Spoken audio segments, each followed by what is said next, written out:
Good afternoon and welcome to the conversation here on Radio Now 95.3 FM Lagos. I'm George Natural Onwara, and yes, this afternoon we're having a very important guest joining us this afternoon.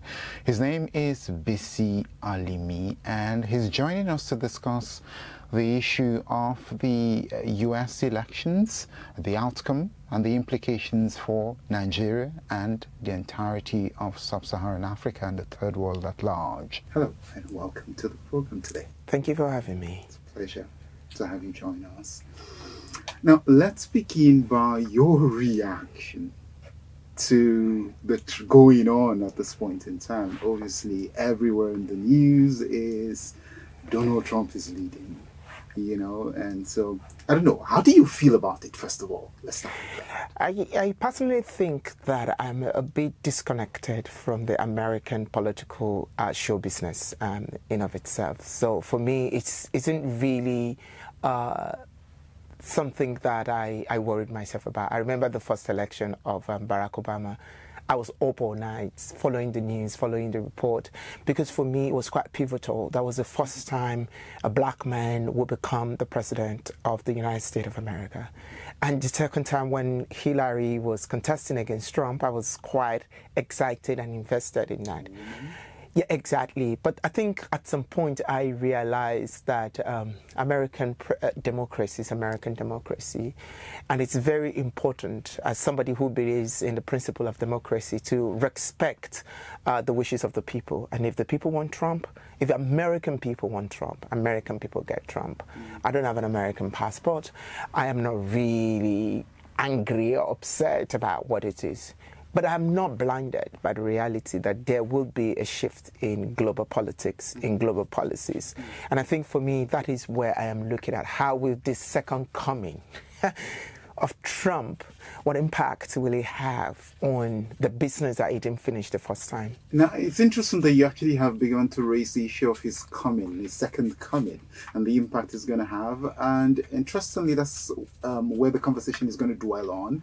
However, I'm curious as to what changed. Because you said there's a disconnect, unlike the very first time that Obama was contesting for elections and whatnot. What happened? I think Libya did it for me. Huh? Libya did it. The invasion of Libya for me was very heartbreaking. That a black American president will lead the invasion of an African country. It was significant for me. It was very important. And when that happened, what realization I had is that an American president will always be an American president. An American policy, whether both domestic and global, is America first. And America will do anything that America will do to protect the interests of America, whether that is financial, whether that is social, whether that is legal, America will do that. And so for the invasion of Libya to happen at the scale by which it happened and led by a black president of the United States of America, it was kind of soul destroying for me as a student of international relations and politics. So I tuned off because an American president, and I always say that, will always be an American president. It sounds as if you're saying, well, the Americans, they're all about the Americans. But the Americans are never ashamed to say that the most important thing to an average American is America. You hear it in the national anthem.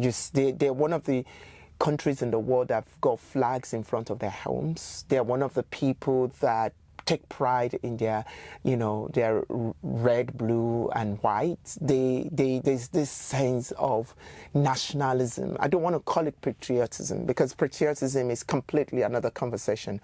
I think of nationalism that an average American has, and you see it in Hollywood, you see it in sports, you see it everywhere.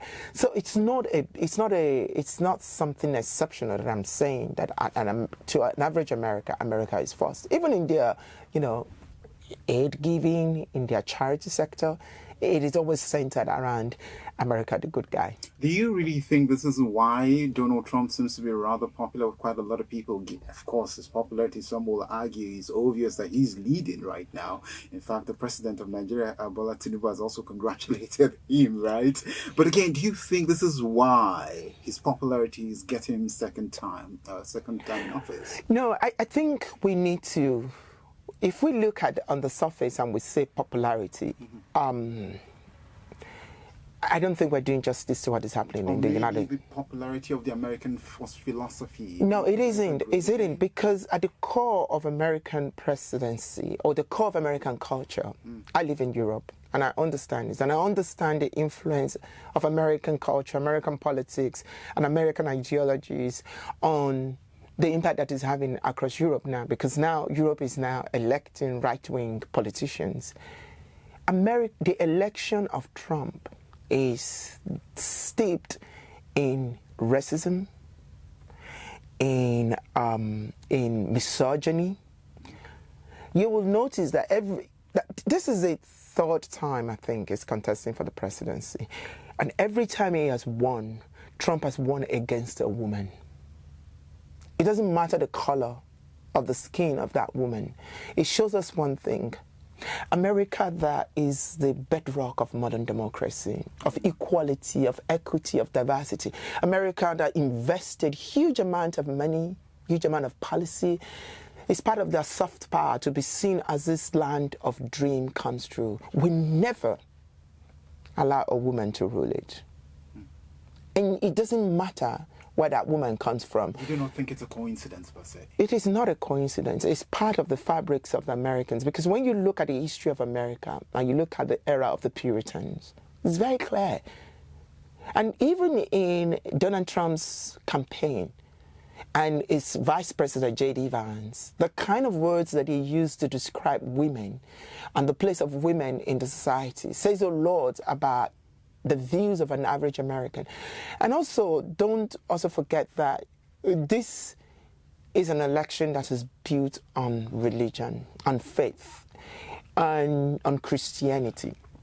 And then America still has a view of Christianity that thinks that women's place is in the kitchen. You know, they're very right-wing, Middle American, or Southern America are very right-wing, are very straightforward. And then there's the issue around trans rights, which he played a lot to. And then there is immigration, you know, which he played a lot to. So, yeah, it is not just that Trump, the, apprentice host, it's not that. Because he lost against Biden. It's that Trump represents something for an average American that Harris didn't, that Hillary didn't, and that is machoism. And America is not ready for anything that is not brutal, that is not machoism, that is not nationalistic. Very strong points you're making, yes. But let's also look at this from another angle as well. You're famous for your advocacy for the LGBTQ plus community and whatnot. What do you think this does for the community? Is this a step forward or backwards or so? There's precedence here. Yeah. When Trump was president the first time, he revoked a lot of rights. One of them, including, it brought back the gag order. And this is where I'm afraid, right? I'm afraid because of what his foreign policy will look like. It changed a lot of people in certain embassies, especially Nigeria, where he brought in a very homophobic and transphobic ambassador.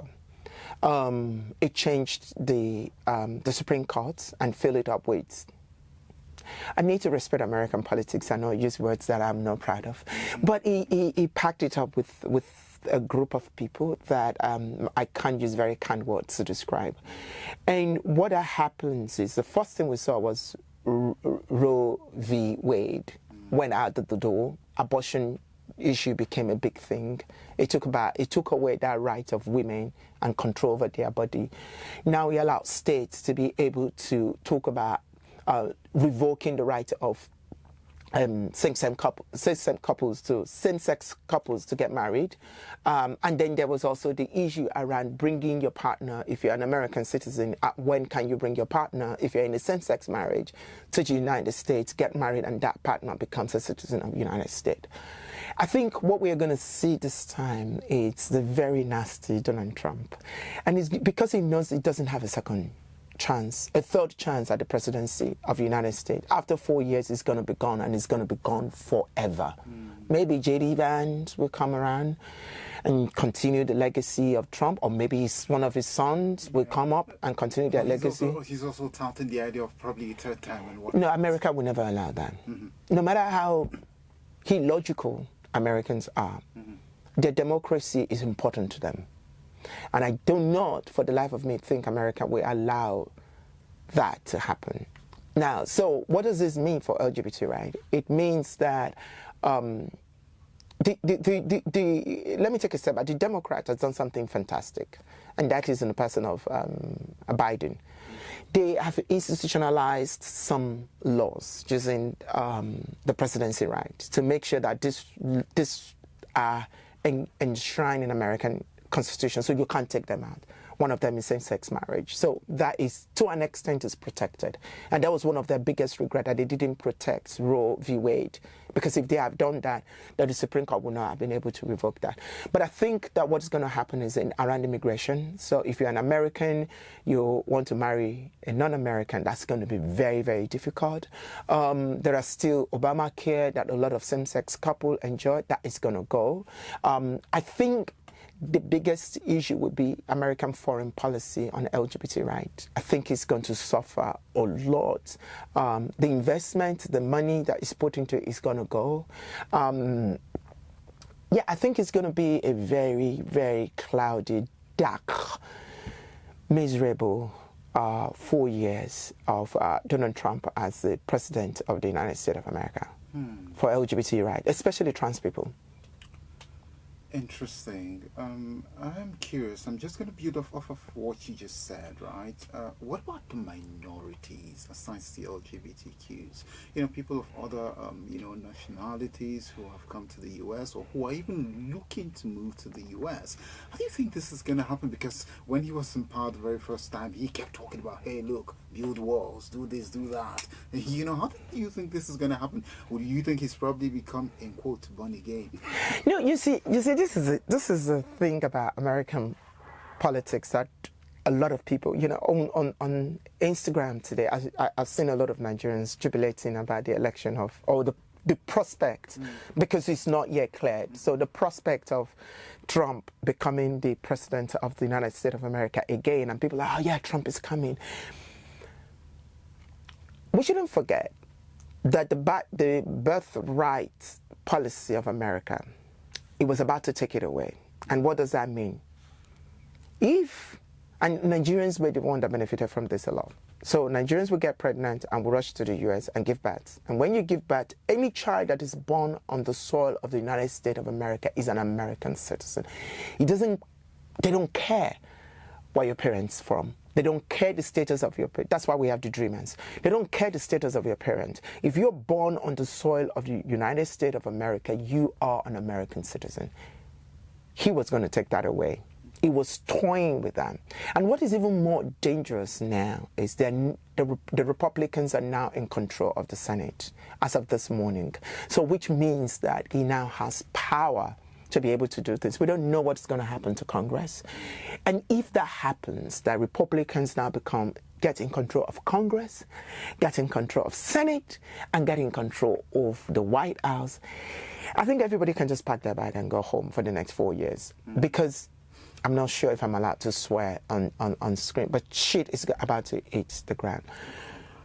You look to Italy, and this is me, pushing my net beyond the shores of the United States of America. So you look to Italy with a right-wing prime minister. Hey, all of a sudden there is hope. Kami Badenoch had just been elected as the party leader of the most right-wing political party in the United States, my home country. There is going to be a lot of revitalization going on in that right-wing movement for the emergence of a right-wing politics. Hungary is hanging on the throat of Europe and forcing its way. We have the same thing in Austria with the right wing. So Trump is coming back to endorse politics of hate, politics of anti-migration, politics of anti-women, politics of anti-abortion. And all of these things, all the men and women that look up to him suddenly realize that he's back. And he's going to give them a lot of energy for them to be able to push their agenda. And he's really going to push it because he's going to find a way to get rid. You know, the right-wing judges on the Supreme Court that wouldn't retire because Joe Biden was in place are going to leave now, right? He's going to make them leave, and he's going to put in lifelong Supreme Court judges. America is on the precipice of something.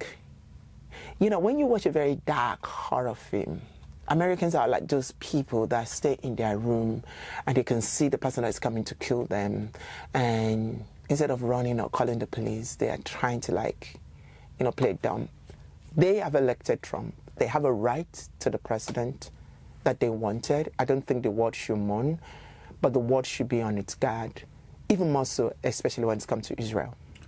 Do you think this is sort of going to midwife the rise of a new empire? Because for so long, America has pretty much dominated the world, or perhaps it doesn't really matter. No, I don't think that the America superpower in the discourse of the world is going to go away. And this is why it's not going to go away. Africa still look up to America, no matter how much Chinese investment is across Africa. Africa still looks up to the United States as some form of superpower. We still regard the President of the United States as the most powerful person in the world. U.S. policy, especially on the issues that China don't care about, you know, healthcare, public health, human rights, which China really doesn't pay attention to. America is kind of interested in that. American currency is still stronger. It's still the international trading currency. So there is still a lot of roles that America will have to play. I'm just hoping and I'm thinking, where is going to be the check and balance with this man returning? If they're going to control Senate, or they're already controlling Senate, would they be able to control Congress? Because America needs a check in place to be able to stop him from doing the excesses. And if that didn't happen, in as much as I think that you might, to some extent, talk about the rise of a new power, I think this might also be the demise of the American democracy. Why do you think that? Because is that gloomy? Because Trump is a clown. And you don't give power to a clown. If I want to see a clown, I'll go to a circus, not to the White House. I'm curious as to why you think Trump is a clown, though. Well, I didn't think it. He is a clown. He acted a clown for 4 years in our presence. He was a clown in our presence. He couldn't even follow through a lot of the policies that he put in place. He was going to build a wall across the southern border. He couldn't even do it because he knows that he called the Asians people that eat cats and dogs. He knows it's a lie. He plays to the rhythm of the people that are stupid like him because he wanted power. Trump does not want power for the interest of America. Trump wants power for the interest of the Trump empire. And that is why I think American democracy is at risk at the moment. A lot of people will probably find that offensive, though. But anyways, I'm curious. Let's look at immigration for a little bit, right? Because if you talk to the average young person on the continent of Africa, especially in sub-Saharan Africa, well, you're probably going to hear, oh, well, I want to travel. And which country? The U.S. You know, so what's this going to mean for these young people? Based off of your, your analysis, since we started this conversation, you've painted very gloomy. No, let's be clear. I'm not painting anything gloomy. I am looking at the track record that we had for 4 years when he was in power. Right. It wasn't as if I'm like a magician and I'm bringing some rabbits out of my hat. That's not what I'm doing. I'm looking at his track record for the last 4 years when he was in power, what he did, and what impact that had, not just on American economy, but on global economy. So it's not like I'm not saying this because I hate the man. I don't know him enough I don't even know him. And bless my soul, I don't want to know him. I'm not going to have a cup of tea with him. Not that he want to have one with me anyways. But the reality stands that Trump is not good, right? In the worst case scenario of American politics, Trump is not good for the world. And Trump is not good for American politics. It's just like Boris Johnson. we had our clown in the UK, and we had him for the period that we had him for. And now you look at the UK, we are like, using the glorified word of President Donald Trump, we're like a shithole now, economically, socially, in terms of access to our NHS, which is seen as a pride of the world, is now crumbling because we have a group of, kids that should be in the playground and building sandcastle. We have them in Downing Street controlling the economic policies of a great nation like the United Kingdom. So on the issue of immigration, I think the biggest shock that's going to happen, because he tried it before. If you remember, there were certain countries that he put a payment plan in place. You pay a certain amount of money before you come to the US. If you return to your country, you get your money back. If you don't return to your country, you forfeit your money. Trump brought that idea up. That is going to, I bet my life on it, that's going to come back. He's going to place a ban again still on Muslim countries. It's going to repeat that. That I can be sure. And the reason why it's going to repeat it is because of what Iran has been doing with Israel. So he wants the world to see him has been the best friend of Israel. That was why he moved Jerusalem. He moved the U.S. embassy in Israel to Jerusalem to provoke the Palestinians. And with the war that has been, I don't call that a war anyway. With the conflict that has been going on between Israel and Palestine, he's going to take a side. He's going to take the side of the Israelis, which is going to offend the Islamic world. He's going to do that again. I think because of the agreement that exists between America and Haiti, and how he has spread his rhetoric about the Asians, is going to put a stop to the Asians coming into America. That there's going to be an issue now. Now, when it's come to Africa, I think that's where it's even going to get much more interesting. I think he's going to put in place very brutal immigration policies that is going to make it very difficult for a lot of Africans to travel. So if you want to travel to the United States, you've got to January 6th for you to pack your bag and go to the US. Or else it's going to be a new dawn of something quite interesting. It sounds almost impossible for a lot of people to do between now and January. Well, some people can try. If you're not seeing the ambition, hurry up now. Yeah. Yeah.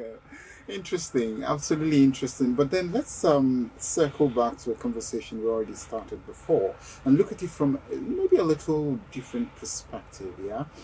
Now, what do you think that the Trump administration and the anti-LGBTQ plus policies can actually influence other nations, other countries to actually emulate him?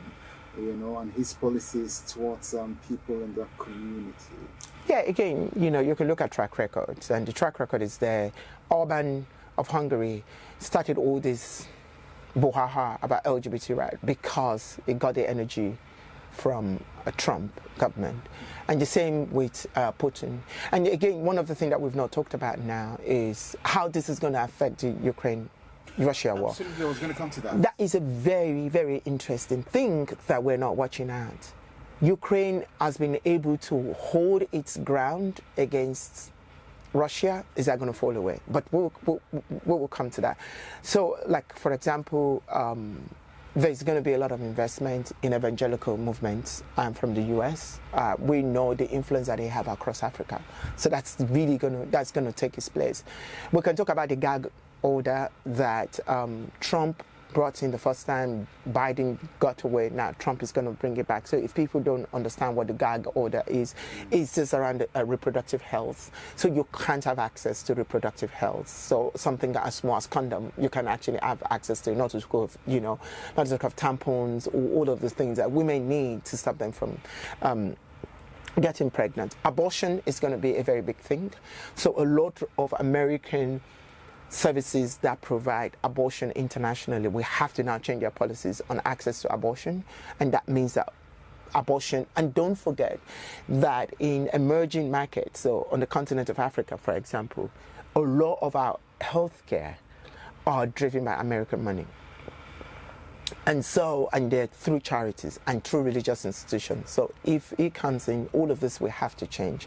The way they spend their money will have to change. American investment in healthcare will have to change, which means that, that woman in the middle of nowhere in Nigeria that used to have access to abortion after experiencing sexual violence can never get abortion anymore, which means that the discourse around HIV and AIDS will change, and the prevention start that we had in PrEP and all of that, there will be a new conversation around that.